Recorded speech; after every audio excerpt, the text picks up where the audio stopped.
So the next one is data distribution, right? Data distribution or visualizing distribution of the data. So in the visualization, so we can see how data has been distributed, like using dist plot, KD plot, and some more methods are there. So we usually use dist plot or sometimes KD plot. Joint plot we rarely use, and I would say in our course we don't use it because you will understand as soon as we see this joint plot. So we'll realize that okay, this is of no use, right? So anyway, we'll start looking into one by one. All right. So here, what I'm going to do, I'm going to use a random number generation as well, so that we can understand the distribution here. All right. So let's import all the libraries. And here I'm using a rand n. Rand n. So I'm generating 10,000 random numbers, right? So randomly generated numbers. And if you remember, in the NumPy, we discussed about this. What is rand n, what is rand, and what is rand integer. That time, I have mentioned that we will look into this normal distribution data, how this random is going to generate the numbers, which looks like a normal distribution, right? So I'm going to show you that. So maybe you will be able to connect it. First, generate 10,000 numbers and keep it in X. So now I'm going to use dist plot. What is a dist plot? Distribution plot. What is distribution? How data has been distributed, how much it is scattered, which side it is scattered, how it looks like basically, right? So that is basically what distribution. So dist plot. I will talk more about a distribution in the statistics, all right? So let's understand this one. Dist plot, I will use this randomly generated data, comma, KDE, comma, hist. We'll talk more about this, right? So let's execute this. So you can see that I have generated numbers randomly, isn't it? Still, it is following wonderful pattern, this bell-shaped curve. So this is basically what normal distribution curve. So even, let's do one thing, even instead of a 10,000, I will generate only 1,000 points, only 1,000. Let's run this. Again, execute this. You see that with the 1,000 points, still it is maintaining that curve. Still it is maintaining.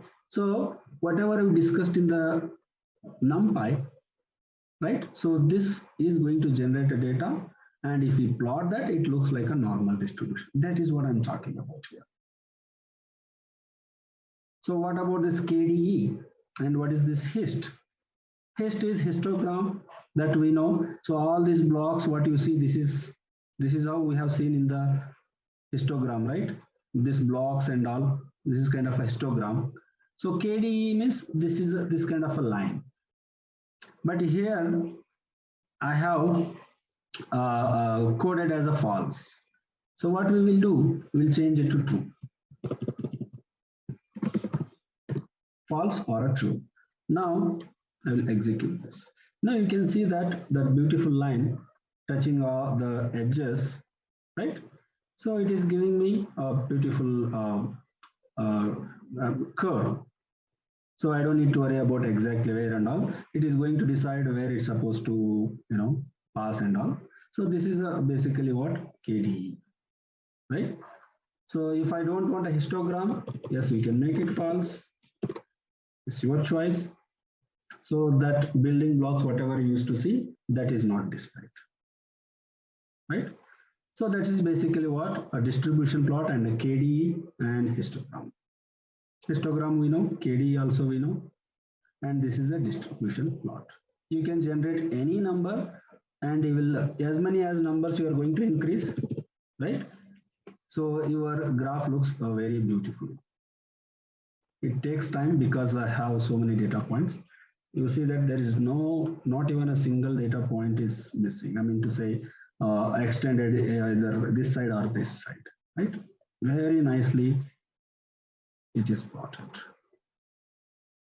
right? So that is the beauty of this rand n. Okay, now let's understand KDE plot. KDE plot, kernel density estimation, what we discussed. So yes, we already know this is a KDE only. Same thing here we are trying to understand. We have a specific plot for that, KDE plot. So that also you can use. Wherever you want to use it, you can use it. That is again available in SNS. Right? So this is the data. So I think I should give me a second because we have too much of data here. It will take a time, so I will reduce it. Okay. So because I'm using that X data again here, so I'm going to keep this X and I will talk about this. So both look same, right? So that is fine. Now what I will do, I will just change it to true. Shade. If you want some shade inside this graph, you can change it to true. If you don't want anything, leave it. These are all parameters are optional, guys. Parameters all are optional. You don't need to worry anything about it.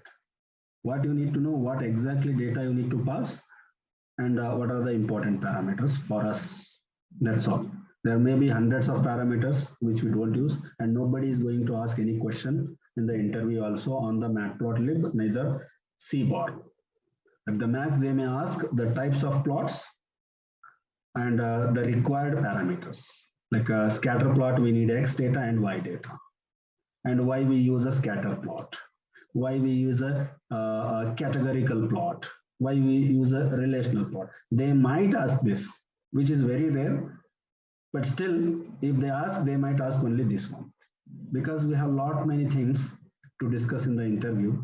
So nobody want to waste their time in understanding the plots and all. All right. Fine. Here I'm using a joint plot. So for that, I'm importing a tips data set.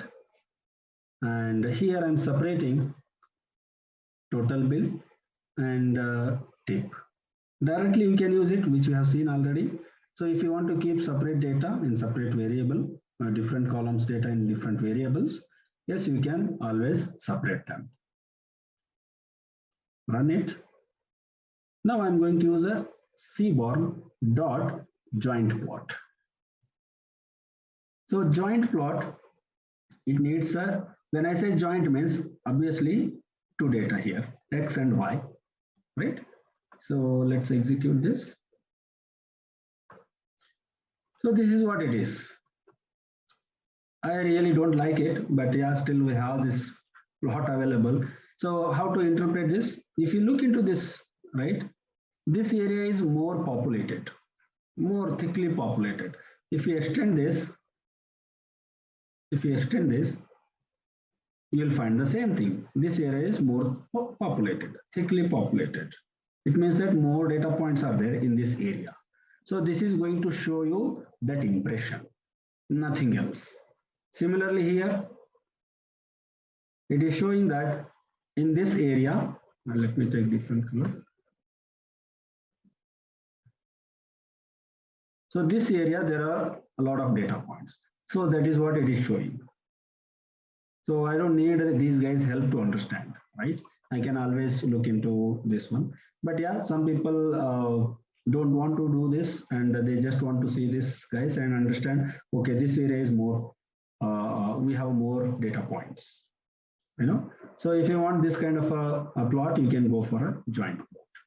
So these are all plotting techniques are for what? For the analysis, right? For the analysis. So what I can analyze with this, so I can say that this is basically this area, right? So if I extend here, right, this area. So it is asking us to concentrate this area. So this area is basically, if I look this and this way, $10 to $25. So most of the time, customers are making a bill of between $10 to $25. So that impression it will be. Most of the time, they get tips between $1 to $3 or $4. Maximum times, this is the range they get the total bill and the tip. So this is just an idea, right? So that's how it is. That's about joint plot.